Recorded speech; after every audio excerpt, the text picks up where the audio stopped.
기억하시나요? 차량용 반도체 부족으로 인해 자동차 예약 대기를 걸면 1에서 2년 정도는 기다려야 했었죠. 저는 차량용 반도체 대란 전에 차량용 반도체에 대해서 소개를 드렸었고, 굉장히 이례적으로 조회수가 무려 80만이 나왔습니다. 삼성전자 반도체 뉴스룸에서도 한번 소개 드린 적이 있었죠. 실리콘 카바이드라던가 갈륨 나이트라이드 기반의 반도체가 차세대 파워 디바이스로 주목받고 있습니다. 갈륨 나이트라이드는 수용도로 사용되고 있고 아직 상용화되기에는 시간이 좀 더 필요하죠. 차량용 반도체가 어려운 이유가 뭐냐면요, 바로 신뢰성 때문인데요. 자동차는 핸드폰보다 훨씬 더 높은 전압이 가해지고 눈이 오나 비가 오나 밖에 있으니까 훨씬 더 높은 기준이 적용이 됩니다. 핸드폰 고장나면 죽진 않아요. 하지만 차량용 반도체라든가 센서가 고장나면 죽을 수도 있습니다. 우리 핸드폰이라든가 컴퓨터라든가 이런 데 들어가 있는 실리콘들은 이렇게 가혹한 환경은 못 견뎌요. 그래서 차량용 반도체에는 실리콘이 아니라 실리콘 카바나이드라든가 아니면 갈륨 나이트라이드 같은 그런 소재를 씁니다. 그러다가 연구자들은 그런 생각을 했어요. 진짜 엄청나게 강력한 소재를 써버리면 어떨까?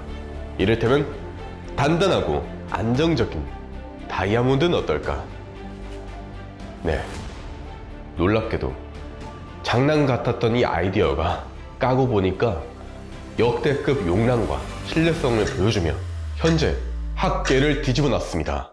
최근에 나온 연구 성과를 말씀드리기 전에 차세대 데이터 저장 기술로 주목받고 있는 다이아몬드 광학 데이터 저장 기술에 대해서 알아봅시다. 다이아몬드 광학 데이터 저장 기술은 데이터의 손상이라던가 유실이 적다는 점, 그리고 정기적 데이터 저장 기술의 장점인 높은 데이터 밀도를 둘 다 갖추고 있다고 합니다. 다이아몬드는 전기 저항이 매우 높아요. 전자가 실리콘에 비해서 훨씬 더 이동하기가 어렵습니다. 예를 들어 1세제곱센티미터의 실리콘에는 약 1000TB를 저장할 수 있는데요, 다이아몬드는 1세제곱미터에 약 10만 TB 정도를 저장할 수 있습니다. 더 쉽게 설명드리면요, 약간 지나친 비유긴 한데 이해를 위해서 쓰는 점을 양해 부탁드립니다. 어린이들은 자유롭게 막 돌아다니는 성질 있잖아요. 가만히 딱 못 내비두잖아요. 배에다가 아이들을 최대한 많이 태우고 싶어도 아이들이 막 돌아다니고 서로 부딪히고 그래서 쉽지가 않습니다. 하지만 과거의 노예선들을 보면 노예들은 거의 움직이지 않고 거의 수납하듯이 배에 그렇게 담았기 때문에 최대한 많이 인간을 실을 수 있었습니다.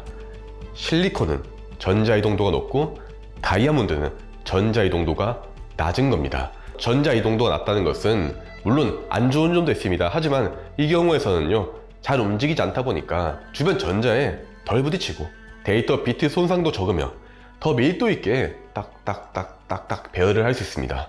하지만 밀도가 높다고 끝은 아니죠.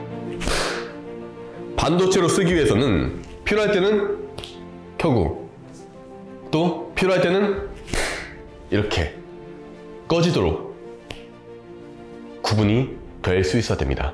전자가 있으면 1, 없으면 0, 이런 식으로 구분을 할 수 있어야 됩니다. 하지만 다이아몬드로 이거를 어떻게 해야 될까요?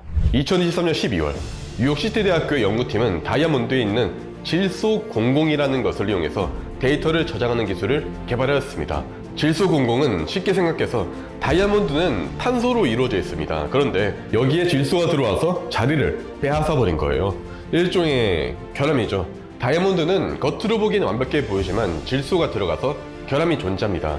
보통 반도체를 만들 때 결함 하나 없는 당열정 실리콘에 보론이라던가 포스포러스 같은 그런 불순물을 딱 주입해서 만드는데요, 연구진은 다이아몬드에 들어간 질소를 일종의 불순물로 봤습니다. 그런데 이 질소00은 빛을 흡수하는 특성을 가지고 있고 빛의 색을 조절해서 질소00의 흡수율을 조절할 수 있음을 발견했습니다.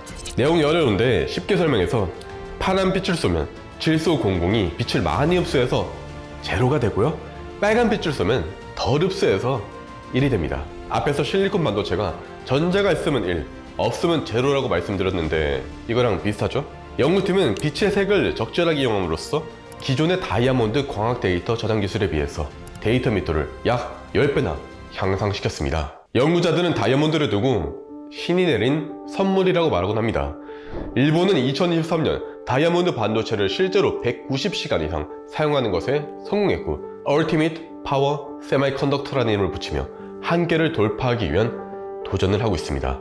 다이아몬드 광학 데이터 저장 기술이 상용화된다면 지금보다 훨씬 큰 용량의 데이터를 저장을 할 수도 있을 것이고 높은 온도에서도 안정적으로 작동할 수도 있으니 자동차의 고온, 고압의 환경에서도 잘 사용이 될 수 있을 겁니다.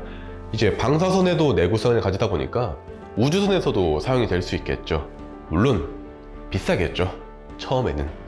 하지만 최근에 실험실에서 다이아몬드를 인공적으로 만드는데 성공하기도 했으니까 언젠가는 저렴한 비용으로 지금까지 없었던 새로운 반도체가 등장할 수도 있지 않을까요? 반도체 집적 회로를 최초로 개발한 미국의 전자공학자 잭 킬빈을 말합니다. 최초의 계산기는 엄청나게 비쌌습니다. 하지만 지금은 100분의 1 가격으로 훨씬 더 좋은 계산기를 얻을 수 있습니다.